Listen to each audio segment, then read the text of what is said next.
जब 1916 के अंदर स्वर्गीय दीनबंधु सर छोटू राम ने जाट गजेट शुरू करके हरियाणा के किसानों को, कमेरे को एक मजबूत आवाज देने का काम किया।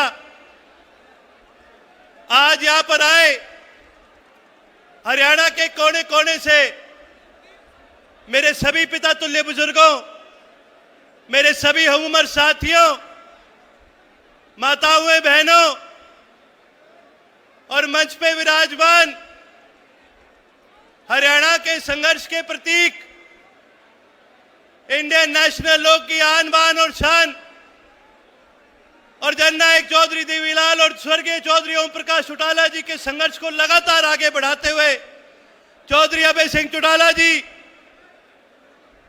मंच पे विराजमान तेलंगाना में लगातार बैकवर्ड की लड़ाई को लड़ते हुए, संघर्ष करते हुए मेरी बड़ी बहन अक्का के कविता जी,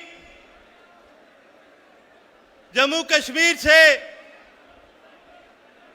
डिप्टी सीएम और विकास के प्रतीक सुरेंद्र चौधरी जी,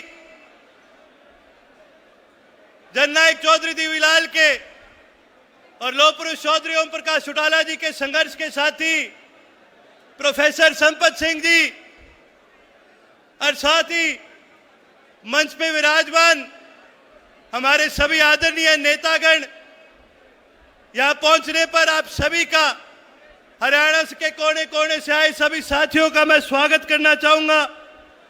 और साथ ही साथ मैं नमन करता हूं जननायक चौधरी देवीलाल को, जिनको 16 साल की उम्र में स्वर्गीय सर छोटू राम जी ने आशीर्वाद देने का काम किया।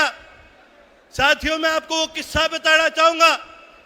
जब जननायक चौधरी देवीलाल 16 साल की उम्र के थे तो उस समय दीनबंधु सर छोटू राम चौटाला गांव आए थे, और जब गांव में कार्यक्रम के लिए आए तो गांव के बाहर जननायक चौधरी देवीलाल ने जोर जोर से सर छोटू राम जिंदाबाद के नारे लगाए थे और मुजाहरों की आवाज दीनबंधु सर छोटू राम तक पहुंचाने का काम किया।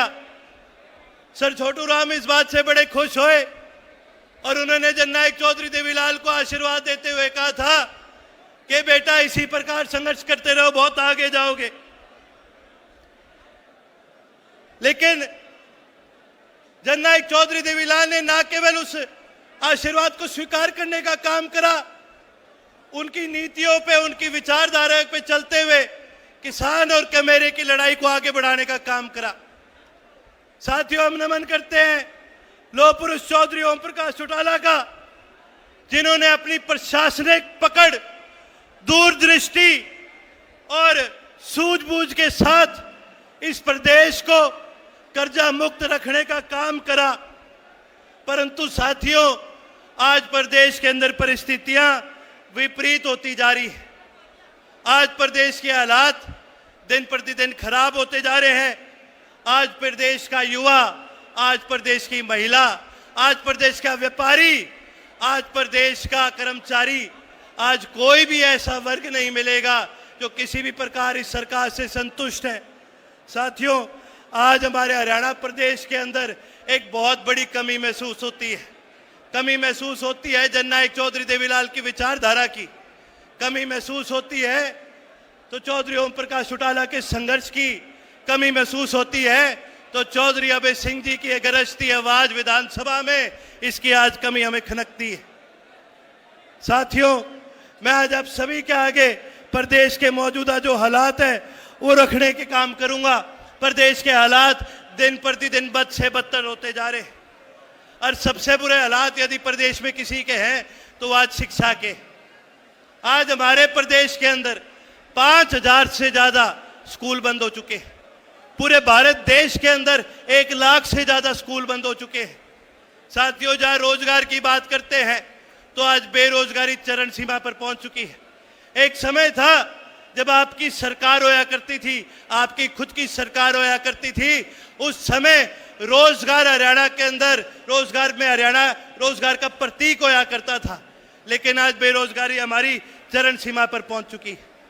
वहीं दूसरी तरफ आज किसान की बात करते हैं तो आज किसान पूरी तरह से सरकार ने परेशान करने का काम करा। ये सरकार तो कहा करती थी कि भाई तुम्हारी आमदनी दुगनी करने का काम करेंगे। दुगनी छोड़ो, आज इस सरकार के पास किसान को मुआवजे में देने के लिए पैसे नहीं है। पूरे हरियाणा प्रदेश बाढ़ग्रस्त हो गया था।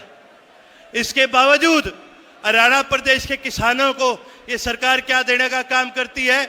प्रति एकड़ मुआवजे के रूप में 6,000 रुपए प्रति एकड़ देने का काम करती है। रे मोदी जी, अदानी के लिए, अंबानी के लिए, बड़े बड़े उद्योगपतियों के कर्जे माफ करने के लिए आपके पास 16.5 लाख करोड़ रुपए हैं। 16.5 लाख करोड़ रुपए के आप इनके कर्जे माफ कर सकते हो, लेकिन आप किसान को मुआवजा नहीं दे सकते। 16.5 लाख करोड़ रुपए आप इनके माफ कर सकते हो, लेकिन हरियाणा के युवा को आप रोजगार नहीं दे सकते।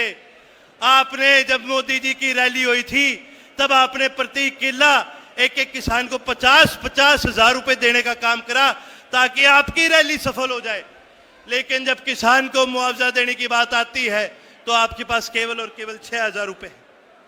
साथियों, मैं आज कहना चाहूंगा कि किसान को ना केवल इन्होंने परेशान करा है, किसान को आज इन्होंने कतार में खड़ा करने का काम करा है। जब बीज चाहिए तो किसान को कतार में खड़ा होना पड़ता है।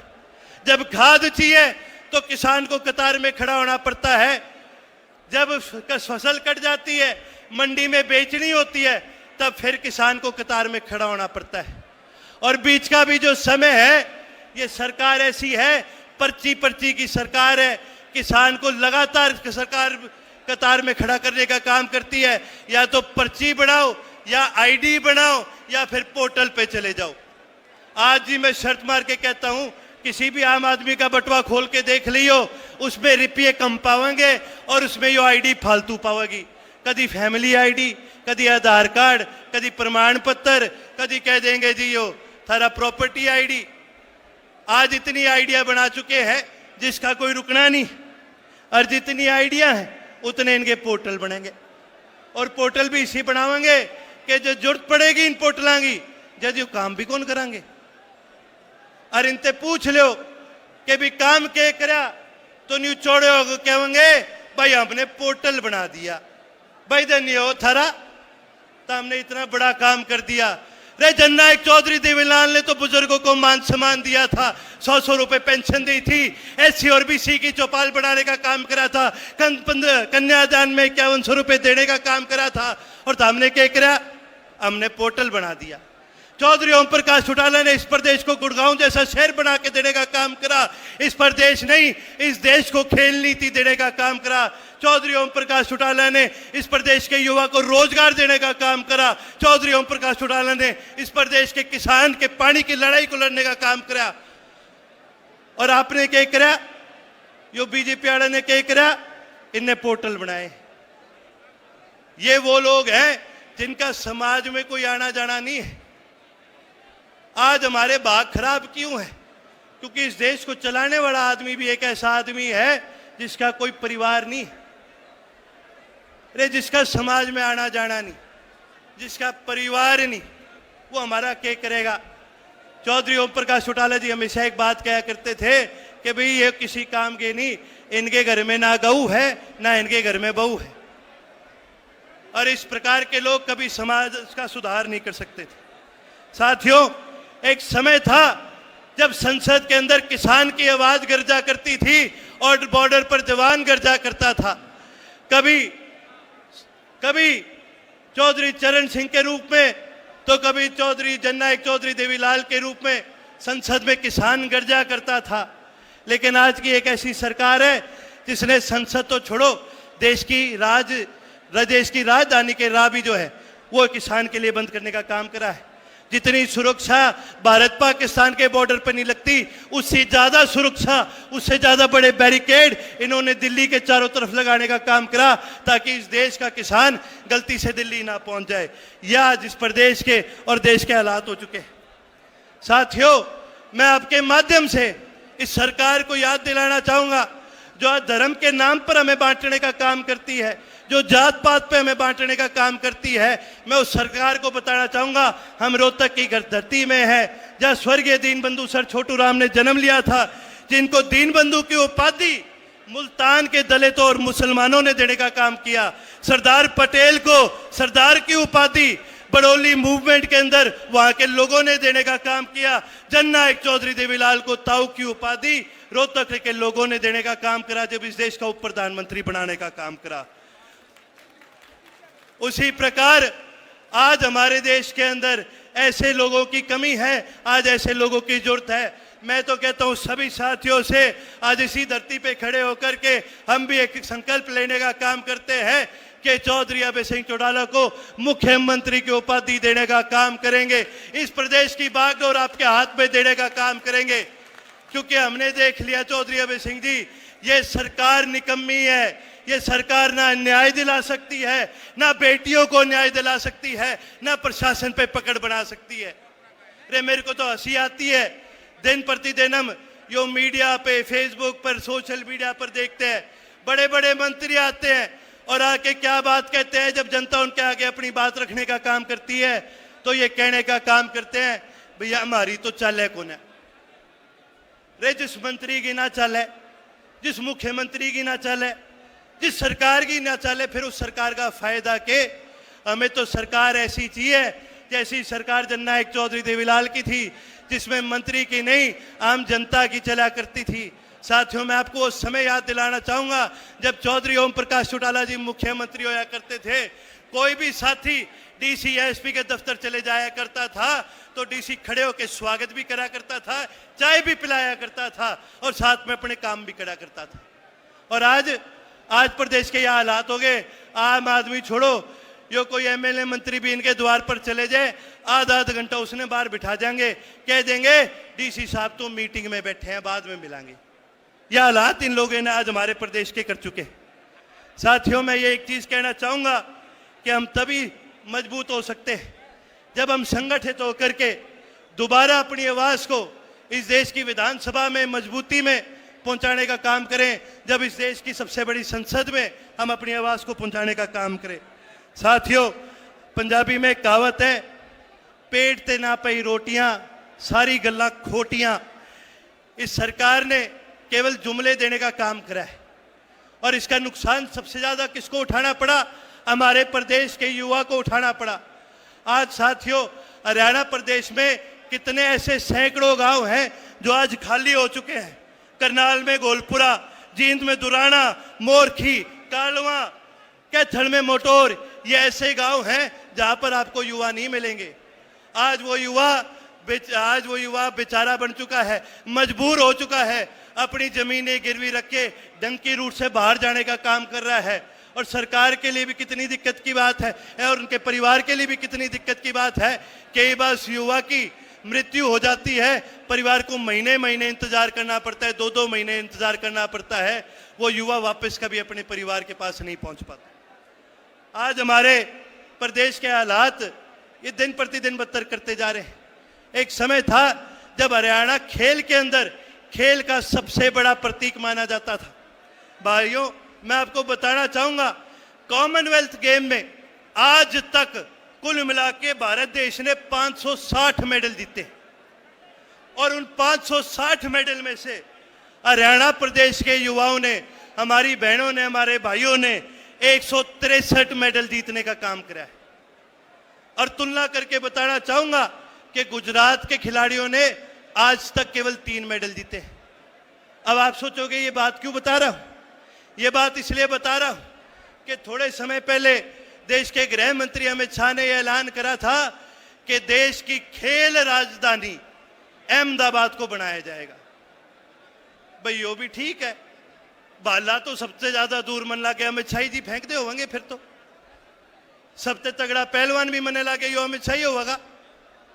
खिलाड़ी सबसे मजबूत हरियाणा प्रदेश के, मेडल हम ले गया वहां, पहलवान मारे तगड़े, खिलाड़ी मारे तगड़े, और आप देश की खेल राजधानी बना रहे हो अहमदाबाद को। अरे खेल राजधानी बनानी है तो हरियाणा में लेके आओ, खेल राजधानी बनानी है तो रोहतक को बनाओ, जहां के पहलवान पूरी दुनिया में मशहूर है।